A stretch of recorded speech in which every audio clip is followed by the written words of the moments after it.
Okay, so we have 4 minutes after, so let's start it. We have already 25 participants, Harley. Roughly about 100 people register on a webinar. So I'm quite excited how many people join in next minutes. Let's give it a, let's say, student quadrant. So after that, I will automatically refuse and get rid of them for the next one. So hello. First, Harley, I would like to thank you to taking your time. It's quite early morning. It's your time zone, I guess. Yeah, it's not too bad. I'm still recovering from a trip over to Europe, so I'm in the middle between two time zones as far as my body's concerned. So okay, I was quite sure that you're right now in the US. So I am in the US, but my body's still in Europe. So okay, before I will start the presentation. So again, I'm really grateful to have that you decided to join. This is the first webinar of our new group. So I need to somebody put me into the mute mode. So the new group we have right now roughly about the 700 people. So this is my intention to a little bit reinvent all of the people that are keen to support the Spectrum Protect, and today even Spectrum Protect Plus. So the first webinar, really excited about it. We will do in this direction that Harley will go through all of the good slides in the next half and 15 minutes. Then we will do the official Q&A, Harley, so that all of the participants can go unmute and ask the questions. But during all of the webinar, if you will have any question, just put on a chat. I will do some moderation. So I will gather this question prepared for the later on. So do not hesitate if you will have any question during the presentation. Allora, visto che aveva sbagliato, sì, ma visto che aveva sbagliato il part number, I thought that you speak English. I did, yes. I did that without moving my lips too. So let's. Okay, you ready to get started? So it's right now going into your mic. Okay. So first, I just want to thank Pawel for inviting me to kick off this group. I'm real excited about the new group and looking forward to future events with everyone. So for those that don't know me, I'm Harley Puckett. I'm the Program Director for Development for Spectrum Protect. And I've got over 30 years experience with storage, data protection, and disaster recovery. So I've been doing this all my life, ever since I was a little kid. Anyway, let's get started. Just a quick disclaimer, I'm going to be talking not about the future per se, but about things that we've recently delivered. And I may make reference to things that might come, but also discuss a few performance numbers. So IBM wants to make sure that I'm not legally responsible for anything I say.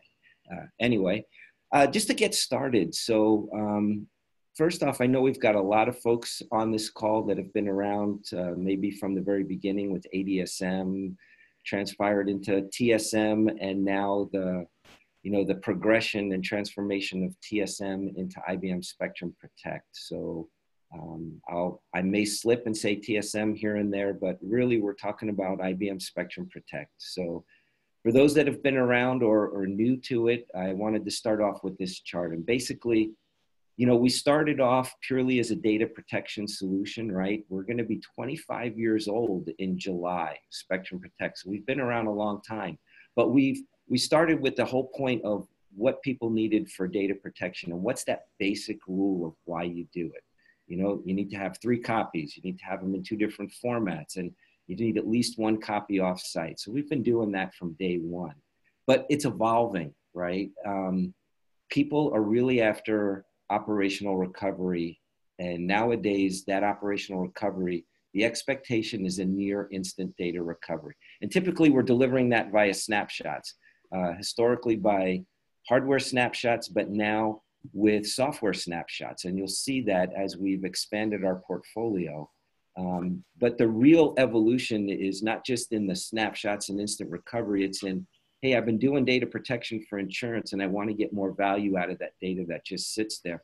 And that's this whole new use case of data reuse, right? I want to be able to use it for DevOps, for doing analytics against it and various reporting. So if you take a look at the portfolio, what is IBM Spectrum Protect? It's IBM Spectrum Protect. It's our latest entry to the family, IBM Spectrum Protect Plus, and it's IBM Copy Data Management. So we're going to dig into what we've done in each of these and maybe a hint into where they might be going.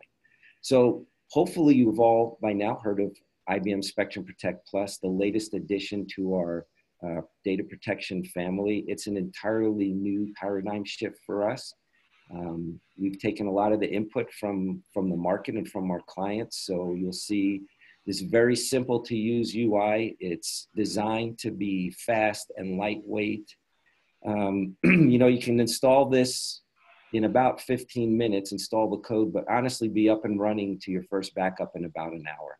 And it's our agentless technology. And what that really means is, I refer to it as a no-touch agent, right? So in some cases, we're going to inject some code under the covers there that you don't have to do deploy or manage.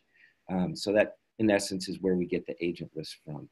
But we're really aimed at unlocking the value of that data. So this is going to be ingesting data. It's going to be using it in a native data format, different than what we were doing in the past, allowing those instant recoveries and instant accesses, and then moving us into the data reuse world. So what are some of the key attributes? Just one question. Can you come back? Because there's lots of questions also on LinkedIn. And when I come into the customer side, first thing is it completely a new, because the name is quite similar. So we have a plus. You said totally new approach, but just to clarify, is a completely new code. Yeah, great question, Pawel. It is. So Spectrum Protect Plus is a new code base for us. Those of you that remember Spectrum Protect for virtual environments, that was basically our client code for ingesting Microsoft Hyper-V and VMware. And when we initially delivered Plus, an entire new code base and technology for us, our first release, 10.1.0, delivered last November, was aimed purely at VMware and Hyper-V. And really our strategy here is this is going to become the universal data acquisition platform for us. So we just came out with the latest version, 10.1.1, and we added support for Oracle databases and SQL Server, and that can be on a physical server or within a virtual machine. So if you look at what we're doing here, we're taking modern technology development to the next level, above and beyond what we were doing before with our clients. Some things about Plus, and I'll show you an architecture diagram in a minute, and that'll probably help explain it better. But if you take a look at the middle row there, we've got hypervisors, we've got applications. We're going to be building out those applications. You can imagine we do hardware snapshot support today, that we will be doing things like that and additional cloud support in here. And a key difference here is if you look at the bottom row, it's a single interface that is all role-based. So we have an RBAC architecture here where everyone will log into the same interface. And based on your role and your permissions, you'll see what you're allowed to see and do what you're allowed to do. So hopefully folks have heard about Plus before today. If not, we've got a lot of information out there, and maybe we can even, Pawel, do a Plus session next. So let me go into what we just delivered in this release, G8 on March 23rd. And by the way, we delivered our first patch on this a week ago Friday. And some of the major things we added, and this is where we expanded it above and beyond virtualization to add Microsoft SQL and Oracle databases. We've added some replication. Spectrum Protect Plus has its own storage pools, so you can run it standalone or have it integrated into a Spectrum Protect server for longer term data retention and tape support. But we'll get into some details on the replication and what that looks like and how we enhance the RBAC capabilities. Delivered a blueprint. I'll talk about what blueprints are.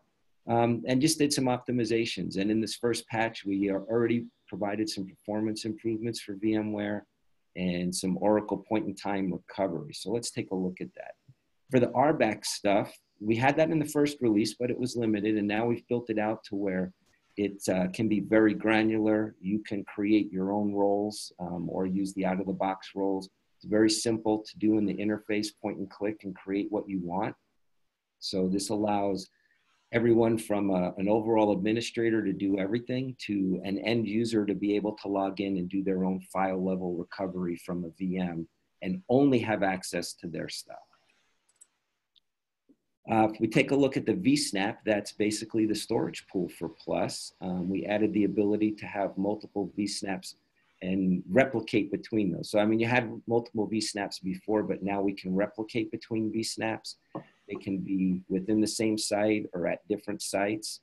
That's an asynchronous replication. So those of you that are familiar with Spectrum Protect's replication, we're having replication within the vSnaps as well as the ability to replicate, or as we refer to it, offload this data into a Spectrum Protect server. So if you have a Spectrum Protect server, then you can offload data to that or keep it within Plus, solely within Plus. So there's a lot of different ways to roll this out.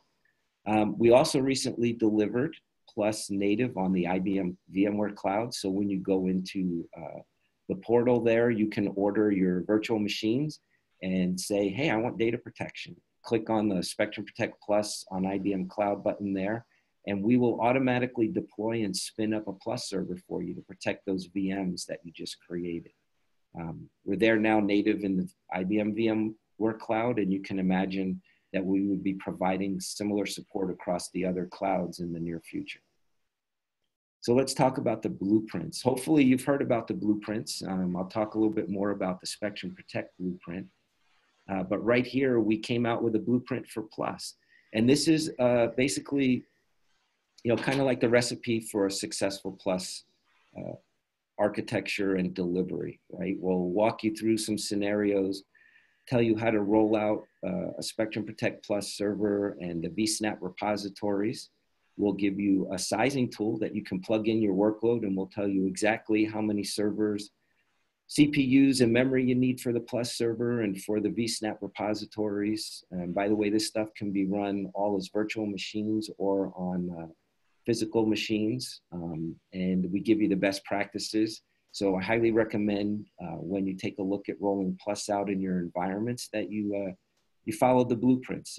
It's our way of what we've tested in-house and give you recommendations on how to be successful. I think we have a few questions, so I think we can a little bit stop because okay, sure. Later we'll have tons of them. So the first question was, what do we mean by the agentless? So of course we don't need to install any of the client on the virtual environment side. We just have a virtual appliance. Correct me if I'm wrong.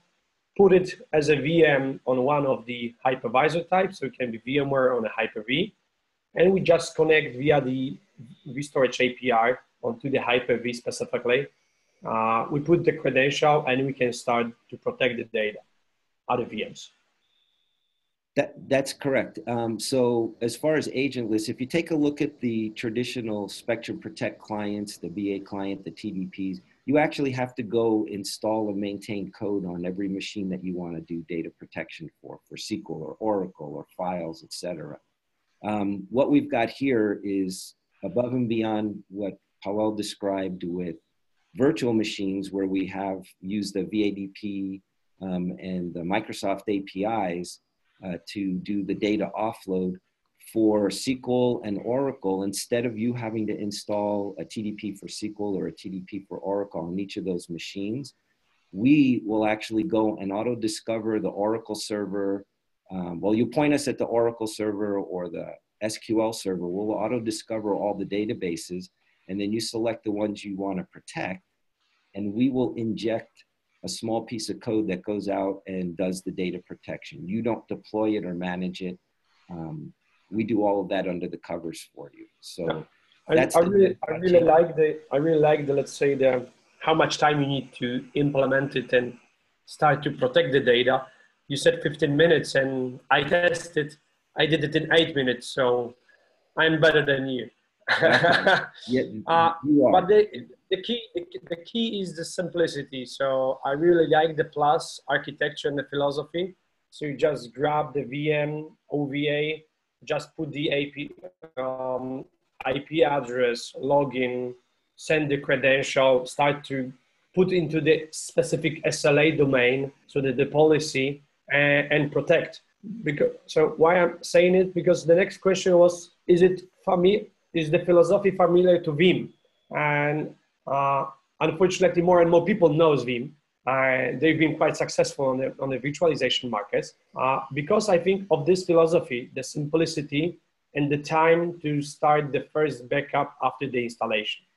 So I was a little bit, when I installed, I was really excited. After 15 minutes, I said, I don't know what to do next. I just set up everything. So when you're used to, using the Spectrum Protect, you think you're looking for the command line, etc. We've been doing the Spectrum Protect and TSM for a long time. But dear participants, if you've never seen the Plus, install and you will be really surprised what they have been done in last 2 years and 1 year from the announcement. Yeah, so I would say, I glossed over a lot of Plus because I was really going to focus on, things that are new. But at a high level, those of you that are, have been around Spectrum Protect, we've got management classes, right? And policy domains and clients that you deploy. We've basically netted that all down into a service level agreement. Out of the box, it's gold, silver, bronze, and you basically assign virtual machines or databases to one of those policies. And we netted all of that information that you had to figure out, retentions, schedules, into, how long do I keep it and when do I back it up? And, pretty much goes to a vSnap and you're done. So everything that you had to do in a Spectrum Protect management class and policy domain is really netted into 3 clicks within the Plus UI. So our goal here is simplicity and ease of use and ease of deployment and ease of management across the infrastructure. Ultimately, giving you the flexibility to protect what's important to your business and then reuse that data for other things. So on the restore side, data's in the native format. So you can instantly spin up a VM and start using it. You can clone it for DevOps. We will bring it up in a fenced network so it doesn't interfere with anything else for DR testing or whatever. So it's quite a paradigm shift from what we were doing. And this is the direction we're taking with the product. So we're really moving forward and moving forward quickly. So ready to move on, Pawel? Yeah, One more sure. question. I will close right now. Go on. Okay. So this architecture view here, so really let's take a look at it from a VMware perspective. You have two locations, you've got different data centers, a different vCenter. You have one Plus server now that can manage everything across all of your different sites and locations. Then you would deploy, you can deploy multiple vSnaps, so basically the storage pool for Plus. And then you would define the VMs that go to those vSnap repositories. You would have your Spectrum Protect server for offload of long-term retention. So you're looking at Plus as your operational recovery and your data reuse capabilities. And then you have a second site that you're doing data protection in as well. So if we take a look at building that out, the flexibility exists here where you can define certain VMs to go to a vSnap, maybe they're test dev VMs, and then you have other VMs that are more critical, production VMs that go to a different vSnap. And that vSnap is important, so you want to replicate it to another location for DR. And then you also want to offload it to your Spectrum Protect server for longer term retention. So all of that is built in, and it's very simply defined within the SLAs for each of those machines you're backing up. So all of this is defined and laid out how to do very simply and easily in the blueprint. So I highly recommend you take a look at that when you're ready to roll this out. And then for those that this is the first time you've heard of Plus, welcome to the world, because we've been talking about this extensively. But Google it, go to Trisha Zhang's YouTube channel, and there's some great YouTube videos, very short, on how to deploy it and how to configure SLAs and so forth. So that was kind of what I was going to talk about with Plus. Pawel, any other questions before we move on? Right now, there was a question about the integration with the Spectrum Protect. But I think we can take this question in the end. Okay. So I think we can easily move forward. All right, so let's take a look at container storage pools. So I wanted to give a quick overview of that because I know we've got people at various levels of Spectrum Protect. And if you take a look back in 2015, we came out with what we refer to as our next gen dedupe. So basically we created container pools and a new way of doing dedupe and managing that. So we can now, with a single Spectrum Protect server, using our new directory container pool, it's a new type of storage pool, in a single Spectrum Protect server, protect upwards of 4 petabytes of data using our inline deduplication compression. And we have the ability to have a 1 petabyte usable storage pool on the back end. Our database now scales up to 6 terabytes, and that's to allow us to store the extra data that we create when we're doing dedupe. But the key here is we're now able to basically do all software defined data reduction here. So you no longer need to go buy a dedupe appliance. We had a lot of clients say, I'm tired of buying especially dedupe appliances and I want a software-based solution. So we've done that, and we've been out since the third quarter of 2015. And this is where we're making heavy investments. So if you take a look at what we can do, we can ingest upwards of 100 terabytes a day, deduplicate it, compress it, optionally encrypt it if that's what you want, and do all the back-end housekeeping, right? Your database backups, your expirations, and make a second copy of that data using replication in an active-active environment.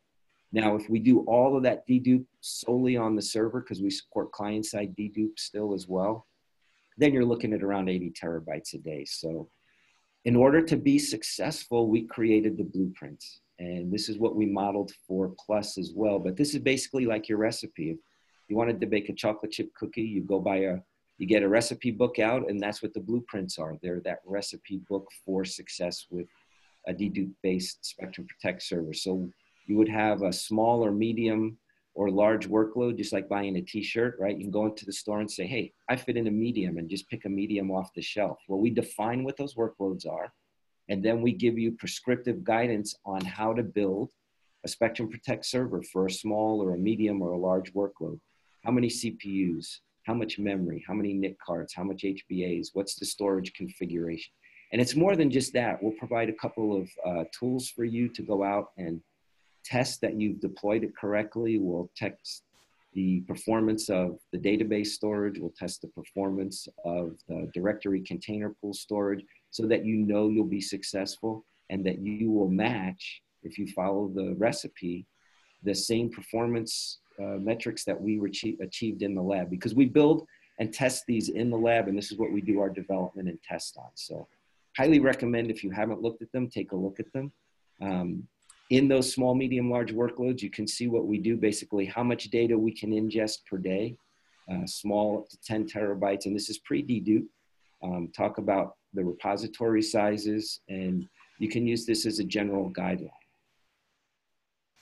So what have we done since then, right? Well, we've added support in our most recent release, 8.15, for running an automated background defrag of the container pools. So with container pools, it's inline dedupe. You don't have to go and run a bunch of background processing, but because we reuse that space as, dedupe chunks expire, we'll reuse them. But we found that, sometimes they leave holes that aren't big enough. So we've created an auto defrag to ensure that we can optimize reuse of the space in those containers.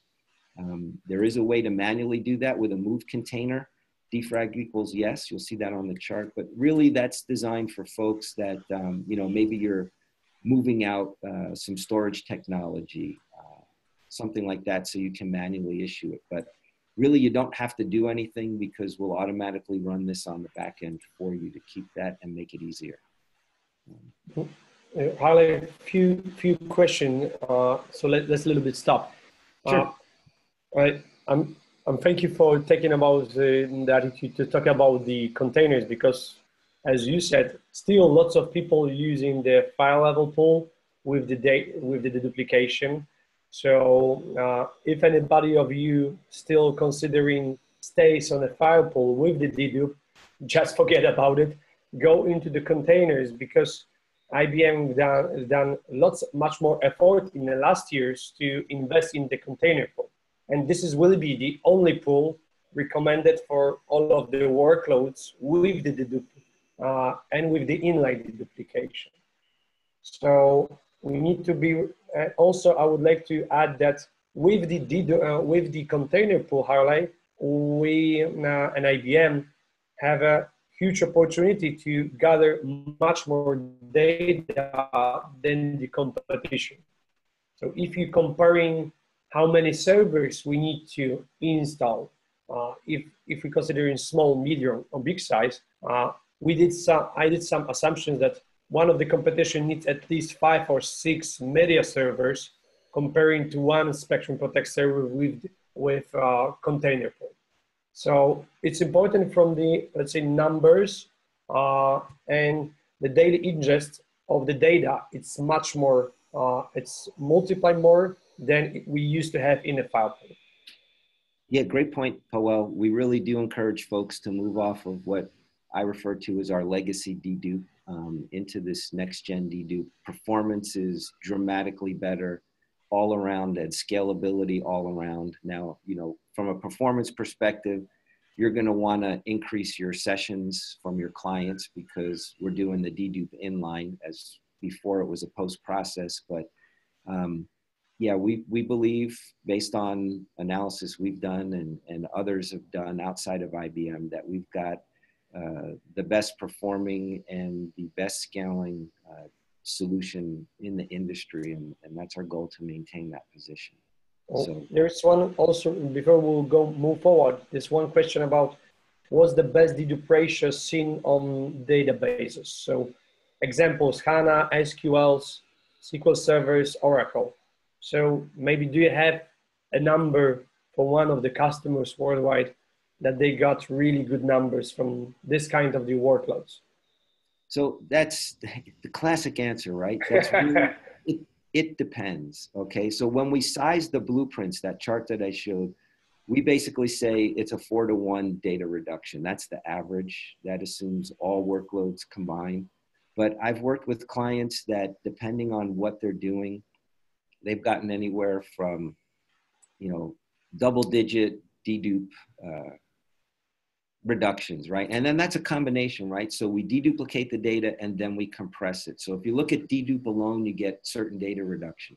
But then when you do the compression on top of that, you really get your total data reduction. We've got clients that are getting upwards of 95% total data reduction with the combination of dedup and compression. So you really need to look at your data, and a lot of it depends on how long do you keep the versions and what are the change rates in that data. And then the other two things that are really important are, please don't encrypt the data or compress the data before you send it up to Spectrum Protect, because that totally clobbers anybody's dedup or compression. So there's a white paper out there, the dedup best practices. We actually published some numbers in there about things that folks have seen with dedup and compression, and the best practices on how to set up SAP HANA and SQL and Oracle to get the best data reduction, because there are some unique things you have to tweak in each of those applications so that we can optimize them for data reduction. So I'm not going to tell you it's 18% or 22%, because it really does vary by clients and their data, the actual data that they have. Okay, so we can move forward. Okay, so something else we added is something called the generate dedup stats storage rules. So we created this new thing called storage rules that we're building out, where you assign them to container pools and they'll allow you to take various actions. The generate dedup stats is a command that we run that you can get basically statistics about dedup at the node level granularity. And before we did this, you know, people would do an admin schedule to run it on a basis. And we added this rule, takes care of scheduling it, allows you to get a lot of great detailed information on the clients themselves. And, you know, some folks want to do this for specific chargeback, maybe you're an ISP. We do have built-in monitoring for license compliance and data use in the product already, but this gives you another level of information. And it also gives you a level of information where you can get details at a group of clients where you don't have to start exporting the data and manipulating it in Excel, for example. So we give you some good summary information that you can use to make it easier for you. Another thing we added in 815 is a background job through another storage rule to audit your container storage pools. There are two levels here. There's audit level 1 and audit level 5. The basic one is what I would suggest people that want to have something running in the background on a regular basis. I would not suggest you run an audit level 5 on a regular basis. It's a pretty intensive scrub of the dedupe digest numbers and hashing. So that would be more on an infrequent basis, and especially, you know, if say IBM support said, hey, can you run this to give, you know, to check out this pool? But because we've given you the ability to do this, don't just go and start running it every day. It's a pretty intense process on the database and the storage pools. But it's another tool for you in the toolbox. So let's take a look at cloud. And before we move on, Pawel, any other questions? There's actually one question regarding the cloud, but I've been waiting for it. Okay. So how about the Spectrum Protect Plus with the Cloud Object Storage, IBM Cloud Object Storage integration? But you don't need to answer right now. You can go within next slides, I guess. Okay, let's hold that one for the end. Yeah, okay. Okay, so cloud workloads, you should recognize this. I just showed this chart from our blueprints. The key difference here is with the cloud workloads, our large blueprint, instead of up to 100 terabytes a day, we're maxing out a little lower than that, you know, 64 plus terabytes a day. And the reason for that is there's a different set of overhead in the cloud protocol. And when I say cloud really means object storage as a target. So you've got a different protocol with gets and puts that adds some overhead, and things are not as fast as writing to block storage. Outside of that, this is built on top of the container pools. So our cloud container pool does an inline dedupe, an inline compression, and then we move forward here. If you look at the different types of clouds we support, if you're writing to a cloud provider, and we have support for IBM's cloud, Amazon's AWS S3 cloud, and Microsoft Azure, then we will automatically encrypt that data before it leaves the Spectrum Protect server. And we're using an AES 256-bit encryption. We're managing the keys. If you're writing to one of the cloud object storage devices that we support, that's a physical device like an IBM Cloud Object Storage or one of the many S3 devices that you can check on our website that have been validated for already for S3 clouds. The encryption is optional. That one you can turn on or off through the Operations Center or the command line. All this is very simple to define any of these cloud providers or targets through the Operations Center with a very simple wizard that you can follow. And I would highly recommend folks start doing things through the Operations Center, because we are basically optimizing things for best practices when you do stuff there. But this is the cloud support that we have today. The most recent add was Microsoft Azure, blob storage. One of the other recent additions we added in our cloud support was tiering. So you write data into a directory container pool. It's deduped and compressed and all that. And you would like to, after a certain period of time, move it out of that pool to cloud storage. So you basically set an age parameter, and it's on the entire pool right now. And you could say, hey, after 30 days, move this data off to one of the cloud targets that you support. So you can kind of think of it as from the traditional file pools and disk pools, like a migration by age parameter. Now, take a look at the type of data that is most suited for that. Things like database backups where you do a periodic full and say nightly incrementals. Maybe you set your age policy for 8 days so that you have a full weeks of data that stays resident in that directory pool so you get the best performance for your operational recovery. And then your other data is in your cloud object pool, which will have a slower restore time, especially if you're at a cloud provider, right? You've got latency over your line that you're dealing with. So that's new capability. Another thing we've done is added something we refer to as cloud throttling. If you're writing directly to a cloud pool and you're not using tiering, what we're doing is we set up a small cache, SSD or flash storage, so that as the data is ingested, we do all this in memory, dedupe, compress, encrypt. We write out a very small container to this directory pool, about a gigabyte. We're writing a bunch of 1 gigabyte objects with all the dedupe chunks in them. And then as soon as we fill one up, we multi-part upload it to the cloud. So we're getting the best performance, and we're doing many of these at one time.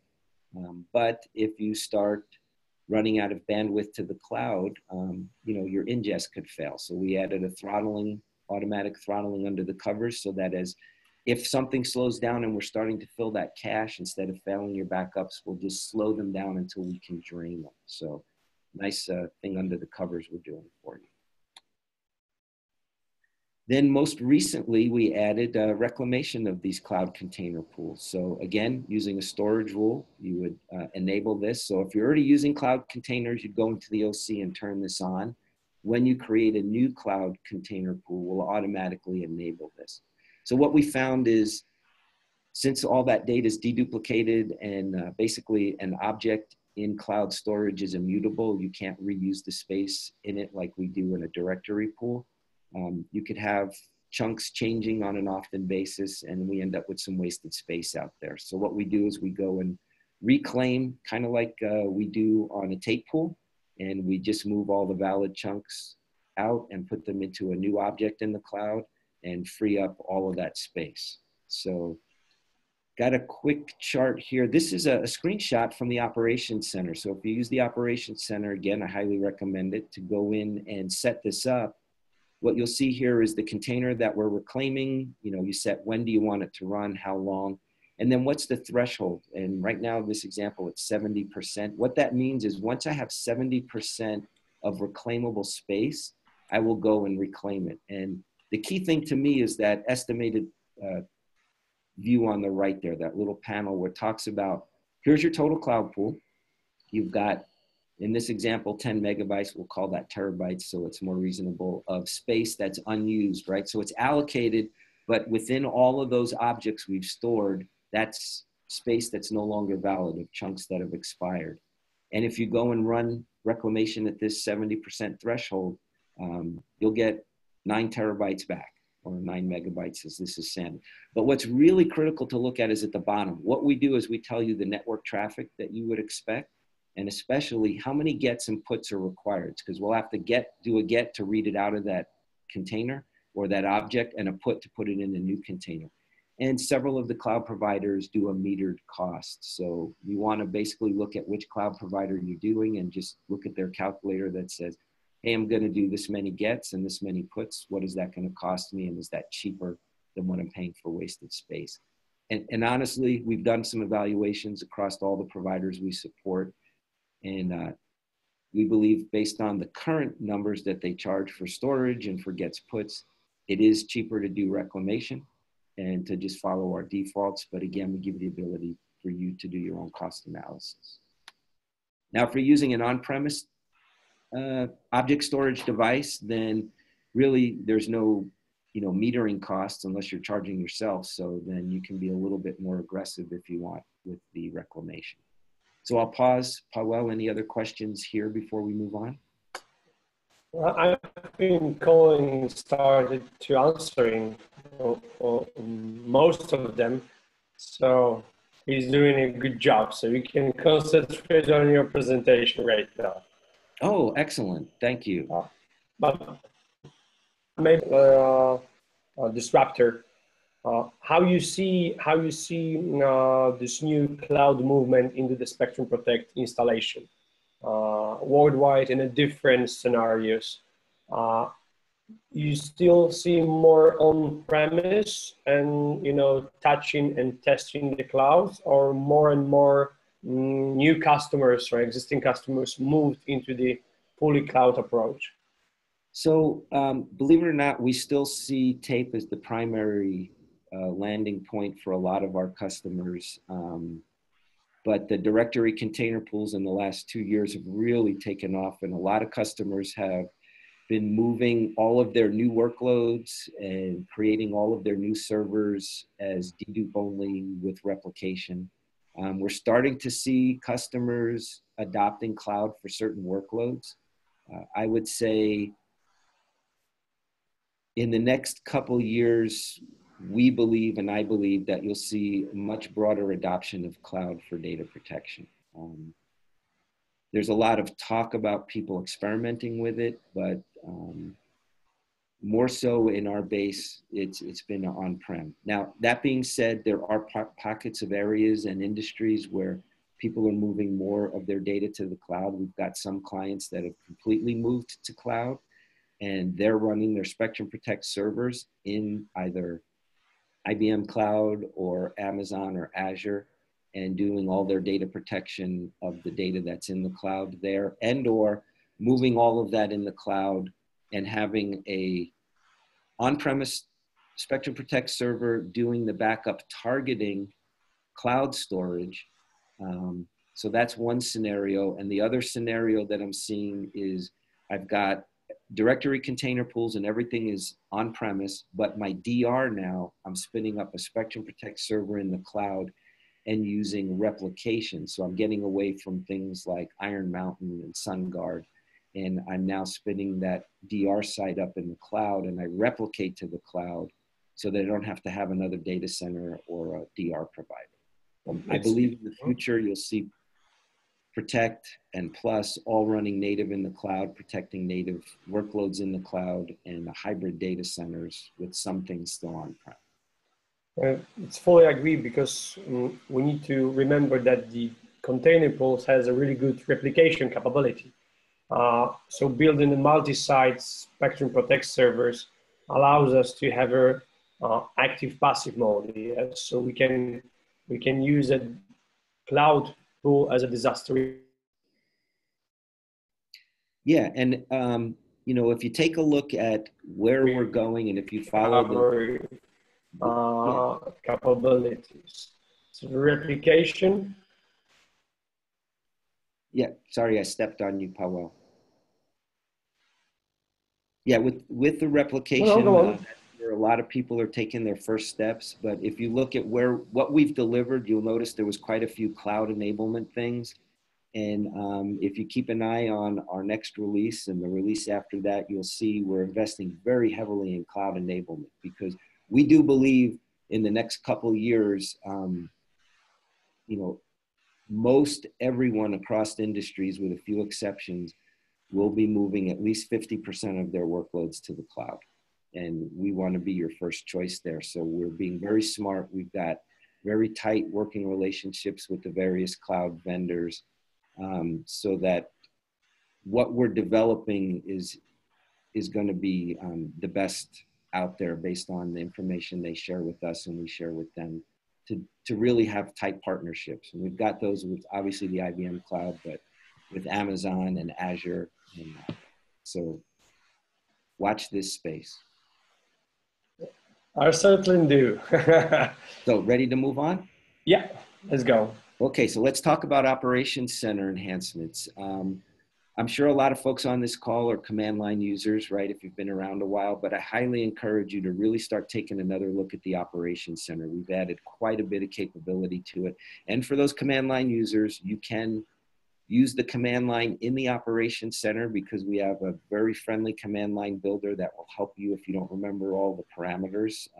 So you can streamline your command line and stuff. But again, the wizards and things we've set up in here do things in best practice manner. So One of the things we recently added in 8.1.4 was some operational reporting. So we had prior to this the ability for you to go in and create custom reports and schedule them and email them, assuming you knew SQL. So anything you could write SQL statement for, you could create a report. We had a lot of feedback that newer admins either don't know SQL or don't want to do it. So we created the ability for you to go in and create a report, basically select the type of information you wanted across the servers you wanted, when you want it to run, and who do you want it emailed to, and really simplified that. So that's a new capability. Go take a look at it.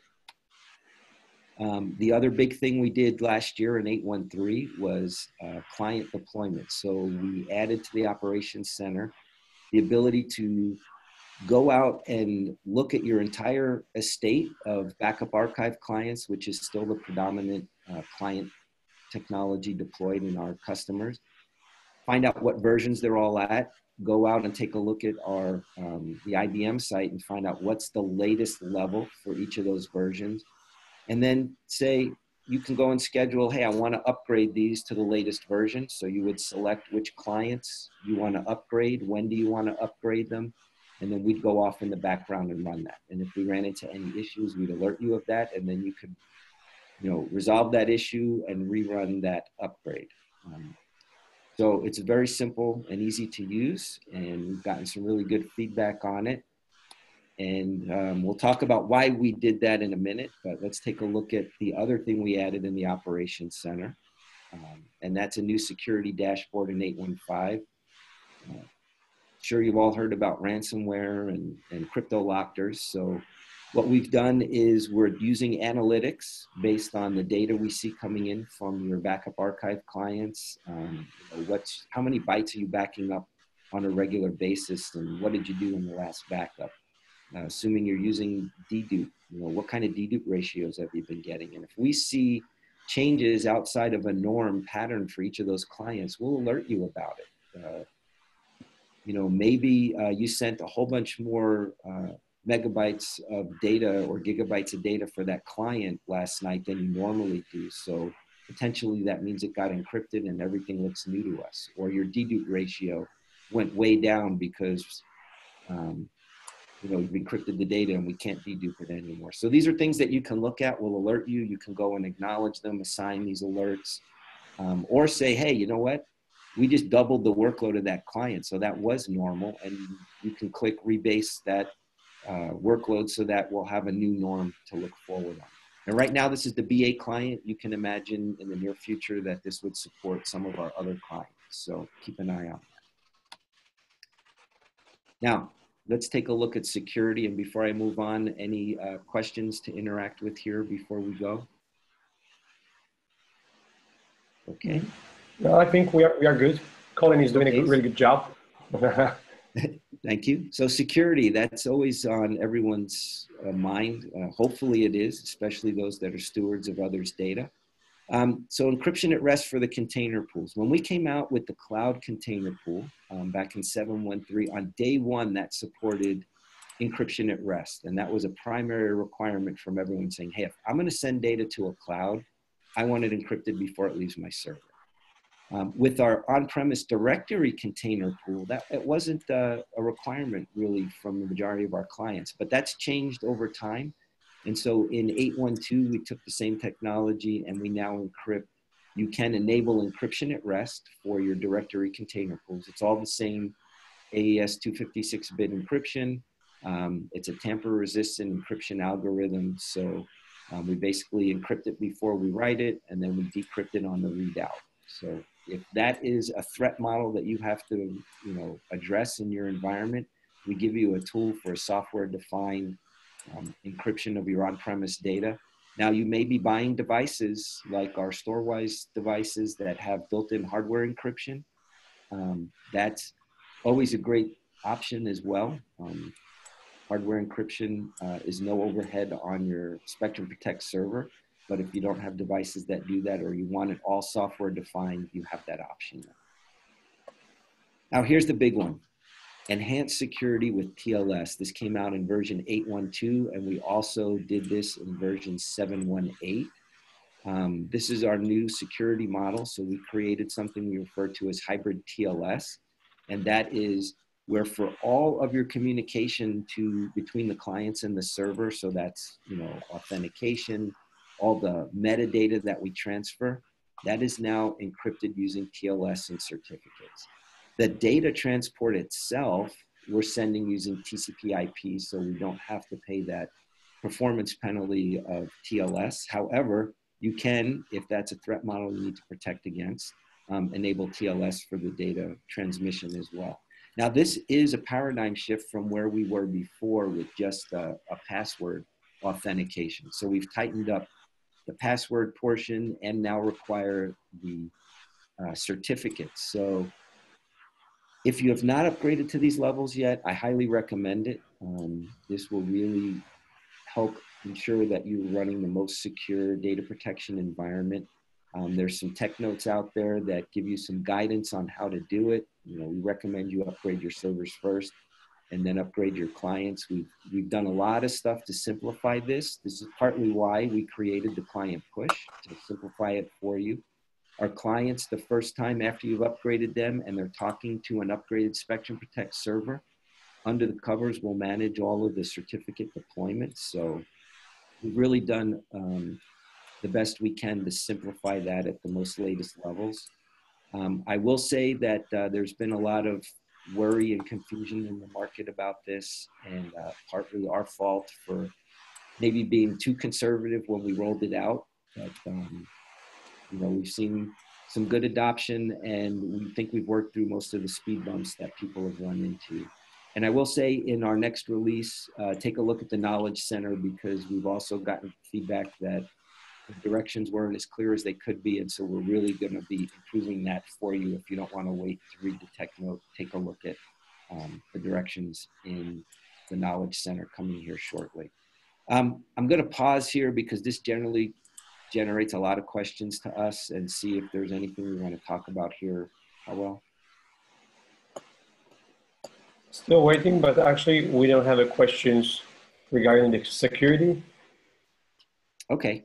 I will give you an anecdote. I've had several calls with our support organization over this, where people have called in and opened a PMR asking for help. And once we've looked at their system, they'd already upgraded to a level that deployed certificates in the new security model. So under the covers, you can run in a strict mode, or I'm losing the term for the other mode, but transitional mode, so that you can have clients that are down level that haven't adopted this, and the clients that have adopted and moved to the newer levels, they will be in a strict mode. We will only let them use this new security model to authenticate.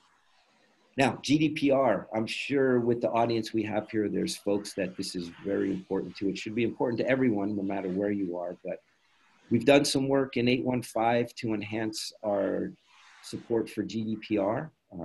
We've created a white paper with recommendations for you to set up Spectrum Protect and take advantage of the capabilities it has, so you can help comply with the GDPR in your business. Some things there around additional logging and audit trails, and the right to be forgotten/erased. How would you go about doing that with people's data that's in Spectrum Protect?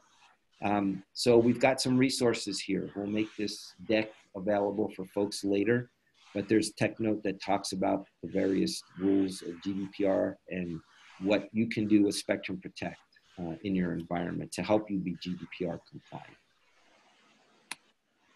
So lastly, we'll talk about tape. I spent a lot of time talking about dedupe and container pools and new workloads, but the reality is tape is still important. We've added support for LTO8 in version 8.14, the latest LTO technology. We support the new M8 tape format as well, which gives you a lower cost of entry into the cartridges. So take a look at that if you haven't upgraded to LTO8 yet. We've got the support for that in our 8.14 server. And again, LTO8 support is on version 8. So if you want to move to the latest tape technology, you do need to move up to version 8. And then lastly, these new drives, these new Jaguar drives and LTO8 drives, the tape team has done a phenomenal job with performance. They just scream. And the good side of that is they're so much faster. The bad side of that is they've pointed out some deficiencies in how we were using tape in the past. So we've done some optimizations in how we write to the tapes so that we can better take advantage of their new streaming speeds and improve our performance there. Now, just, you know, caveat, we will never be able to write at the rated speeds of these drives. If you look at the tape drives and the spec sheets that are out there for LTO and Jaguar, remember when we're moving data to them, we're doing other things to that data, right? We're updating database pointers and entries about it and things. So we will drive these fast, but you can't drive these drives at their rated speeds. So please just go into this with an open mind. But again, these new drives are great, and we've now done what we can to improve the performance of them. So take a look at that now. If you were using LTO8 before, get up to 815 to take advantage of these performance enhancements. And we will continue to add capabilities across the tape portfolio, because we do see it as something that is going to be around for quite a while, even with cloud.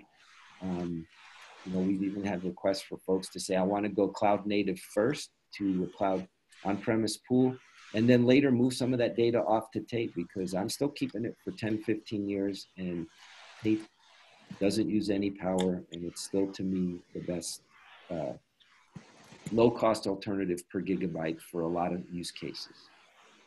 So that being said, those are some of what I thought were interesting things that we've delivered across the portfolio recently. And, you know, we really value your input, and we're always looking for new sponsor users and new folks for our beta customers. So please, if you're interested, click the link to get a nomination form in and get into the program to help us define the solution that meets your needs, and do it in a simple way so that you can have the best total cost of ownership and get your jobs done.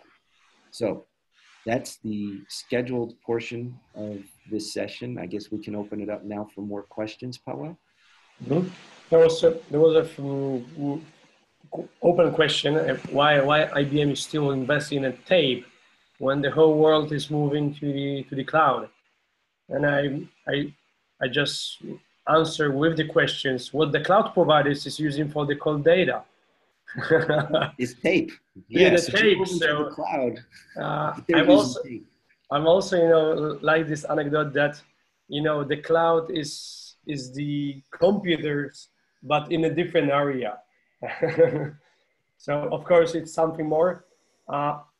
I'm also really a big fan of the tapes. I'm also using the hashtag TapeRocks. I'm remembering the other companies using the tape sacks. I think most of you knows which company used this kind of the slogan. And after a few years, they started to build in the support for the tapes because of the requirements, regulations, etc. So, of course, it's obvious that the tape will give you the more, let's say, administrative and workloads. The disk will be always easier, and let's say, without any touchy, everything works with the dedup world. But I think in last years, the ransomware even showed that have a physical copy, it means something more than the problems with the tapes. So I would say, yeah, you're correct on all of that. We've continuing to see an increase in tape sales in the tape space itself. And the majority of those are going to data protection solutions, especially Spectrum Protect, because we do have the best tape support in the industry from optimization and cost. But a couple things that are driving that are regulations, right? But, you know, we're seeing a lot of folks from a ransomware perspective saying, I want a air gap copy. And the best air gap copy still today is tape against ransomware. So more people who moved off of tape already and went to pure disk-based solutions, including our customers that went to directory container pools and replication, are now wanting to also spin an air-gap copy of all of that data off the tape with a database backup copy and set it somewhere on a shelf, you know, basically in a library where nothing can get at it. And they use it as that last line of defense in the event of a ransomware attack or something. So that's a new use case for tape that's actually been driving more and more people to go back and look at tape. We have question how to convince customers to purchase Spectrum Protect, not the MC Networker or the other products. So it's a question about the competition today. Okay, well, I'm not a salesman, I'm a development guy. I will say, you know, if you take a look at the breadth and depth of the things we do in the Spectrum Protect family, I believe we have the best scaling solutions and performing solutions in the industry. And we're just kind of the best product no one's ever heard of, right? And people think of things, if you look at a lot of folks, they always compare us to what we did in version 5, right? Or maybe version 6.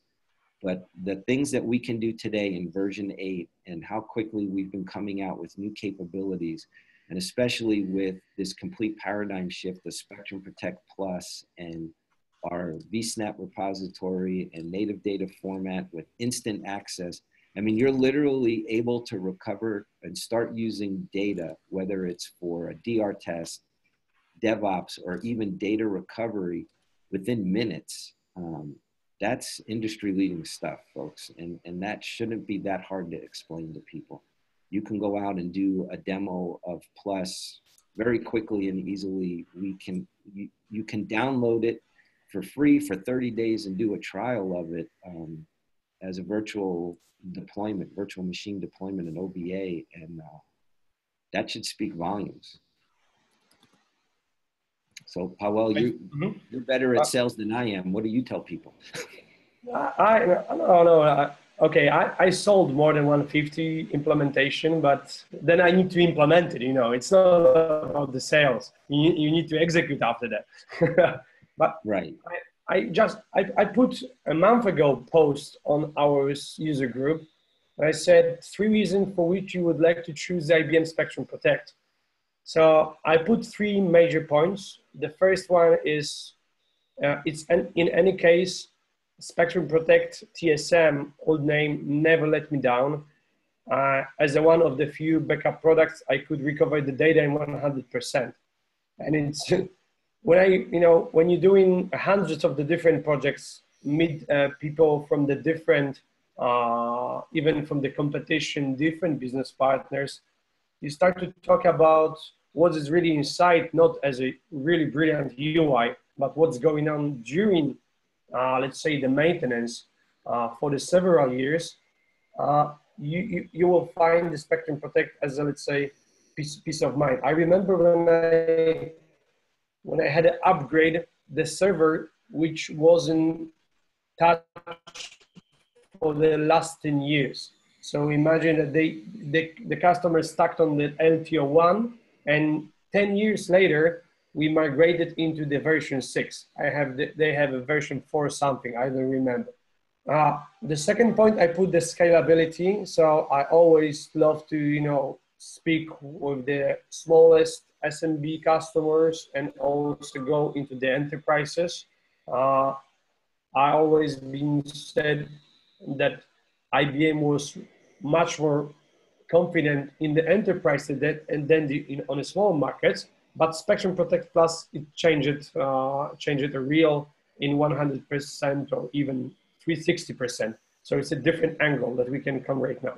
And the third point was people, and once again, people. So brilliant pre-sales, brilliant people in the support, and the great ISP community. And I think we have today the chance to speak and exchange our knowledge, our experience, being in the Spectrum Protect new group, and invest our time, because I know people that they used to work in a Spectrum Protect or TSM in 10 years ago, but they're still interested in what's going on. I've never met other communities like EMC, Commvault, etc., that they have, let's say, so much heart to this product and to these people. So there is something inside about this, about all of us. So I'm really happy to reinvent and also invest my time to spend with you today and for the next webinars, I guess. That's some great reasons. And to add to that, the development team is absolutely committed to our clients. Many of us have been around this product for years. As I mentioned, Spectrum Protect will turn 25 in July, and we've come out with all new technology base with Plus to add to our portfolio. And you know, personally myself, I started in development, was the release manager for ADSM version 2. So I've spent 2 stints in development, 10 years, first round, then I went to the field to be a consultant and help with data protection solutions and deploying Spectrum Protect. And it was TSM at the time for about 7 years. And then the last 7 years, I've been back in development, leading this organization. And I'm absolutely committed to it. And so is the team here. So Harley, let's a little bit imagine the future. I know you know more than I, but so you don't need to imagine everything, but let's try to guess. So we are in 2000, we are right now 2018. So what will happen? I'm not asking about the specific roadmap, but what will happen? What will happen with the Spectrum Protect portfolio in the next 2-3 years? Because, and I will right now a little bit go into the Plus, because the Plus is, let's say, game changer. This is what IBM is saying.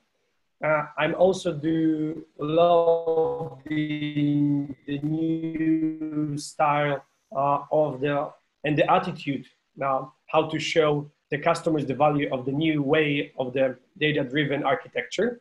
So reuse the data, etc. But what will come with this Spectrum Protect Plus? It will stay agentless, or IBM will move forward and invest in the agent area also? So lots of questions there. Yeah, I know. So I'm going to go back to an earlier question in the beginning. You know, what's this cloud thing? Where, you know, why are people adopting? When will they adopt? We absolutely believe that the industry is going to move heavily to cloud. And that's the IT industry. And you're going to need to protect that.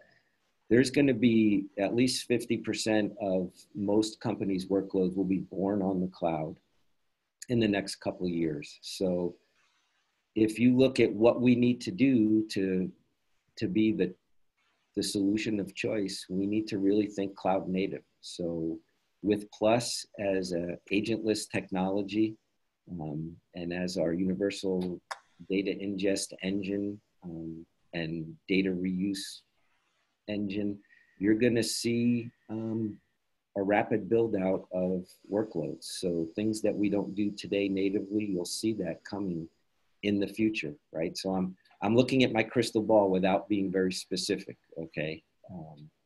But you will see we're on a 3 release per year cadence, right? So we moved from that traditional 1.5 to 2 year release cycle. We did this about 2 years ago to a quarterly release cycle. And we've been pumping out a lot of capabilities, a lot of cloud capabilities.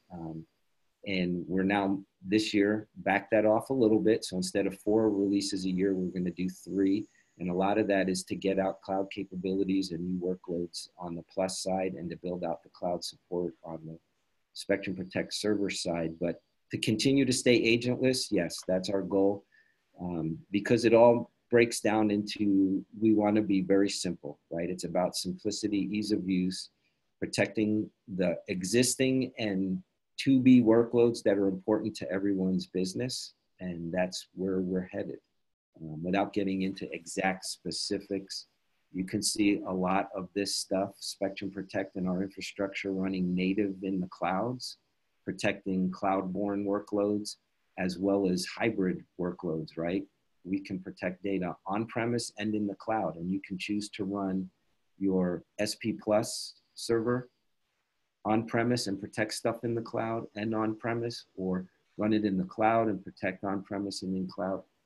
That's what you should be looking for here to be built out in all the future releases starting shortly with the next release, right? So trimester releases, aggressive build outs of capabilities. You'll see with Plus and Spectrum Protect, a lot of things coming in a very short amount of time. And then the last part you asked about the traditional clients that we have today. Well, so we've got TDP for SQL, we've got VE, we've got TDP for Oracle, and you'll see that those workloads have now shifted over to Plus. So for those using the traditional clients today, we'll continue to support them and keep them running, but you'll see all of the new investment and invention for those workloads being moved over to Plus. So that technology, the whole instant access and native data format, that's the path that we're headed down. So cloudy, so it will be foggy and a cloudy future in a data protection. Cloud is absolutely key to the future. It's key to your futures and to our future. And you know, not everyone is agreeing with that yet, and it did not live up to the hype, right? I mean, but it is now. I mean, we're seeing big adoption of it in certain industries, and definitely for sure, we see that most people will be moving a lot of their infrastructure to the cloud. I mean, really, when you take a look at it, it's going to boil down for most companies to a business decision, and people want to convert their CapEx to OpEx. It's easier for everyone to do an OpEx budget. So I've got clients that I've worked with already that, you know, made these decisions purely based on their financial model. For them, OpEx was easier than CapEx, and so they've moved. And I'm happy personally that I can add a little bit to the cloud approach, because I'm lately introduced the Office 365 and a box backup into the Spectrum Protect. So I'm also see the huge movement that all of the workloads is coming there. So we need to find a way how to gather the data from the different sources, different clouds into the one ecosystem. Because I also see the question: can Spectrum Protect can back up Office 365?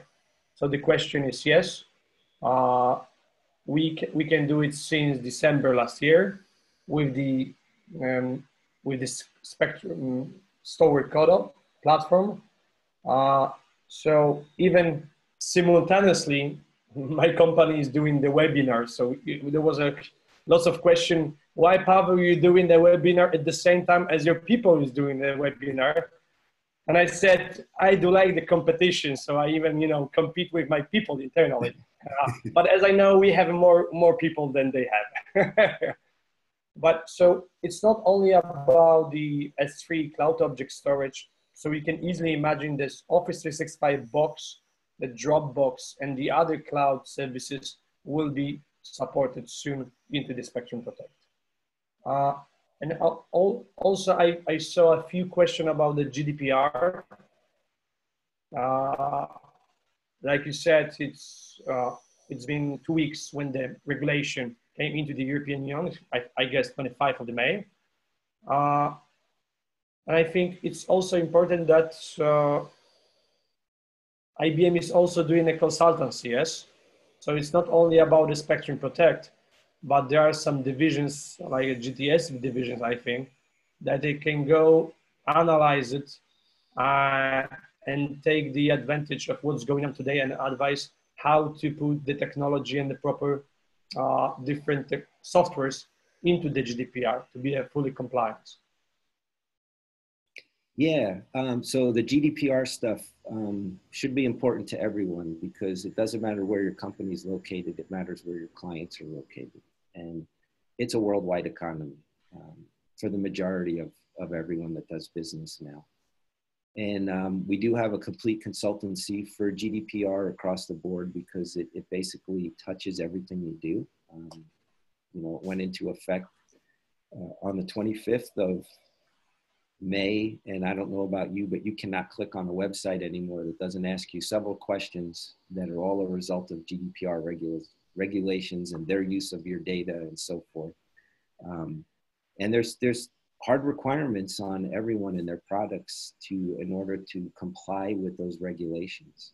So we've done an analysis of the regulations in our product and where we think we fit in. So that's what we've published and some of the changes we've made in the code for that. Now, you know, a lot still needs to be figured out is how GDPR will play out in the future with the legal system and what all of us are interpreting. So it's a wait and see, but, you know, take a look at the latest version of Spectrum Protect about our tech node and links, about what we provide you and help to ensure that you can be compliant for GDPR.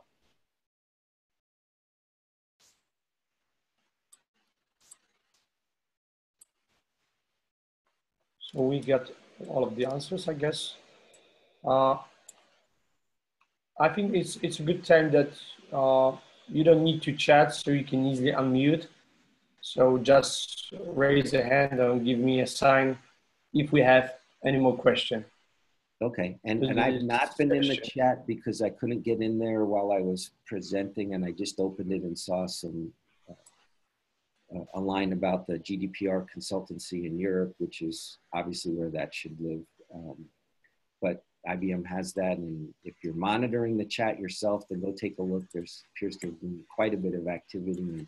And, shout out to Colin Dawson, who's the product architect for Spectrum Protect, and looks like he's been incredibly active in answering questions. So thanks, Colin.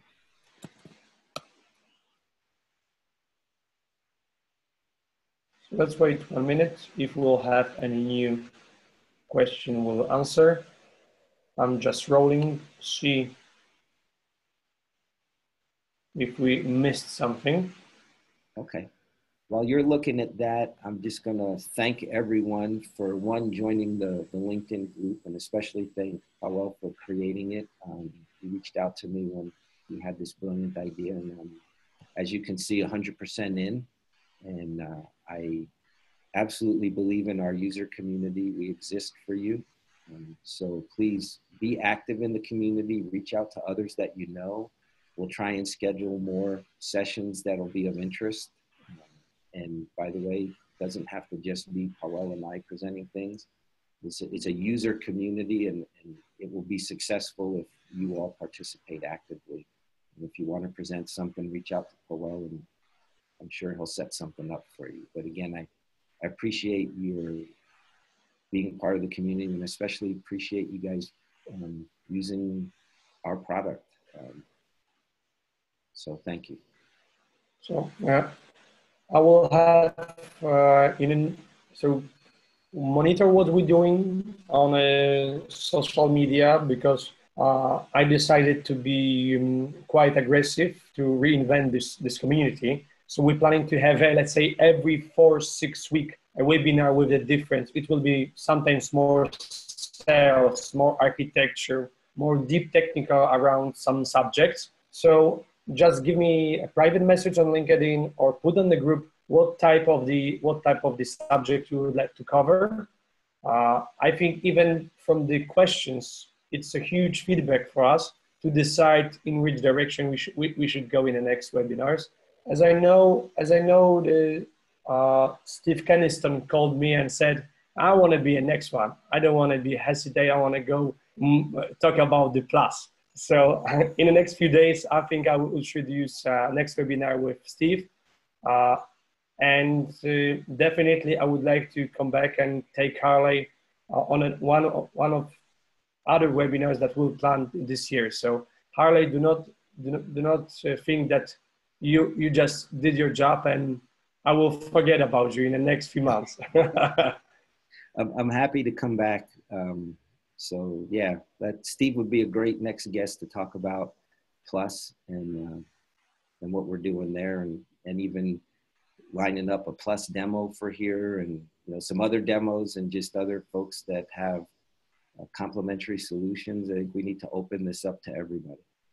So thank you for all of you for spending us roughly, I think, even it's 83 minutes that everybody's sitting with us, Harley. So wow, it was a heavy amount of the good knowledge and expressions.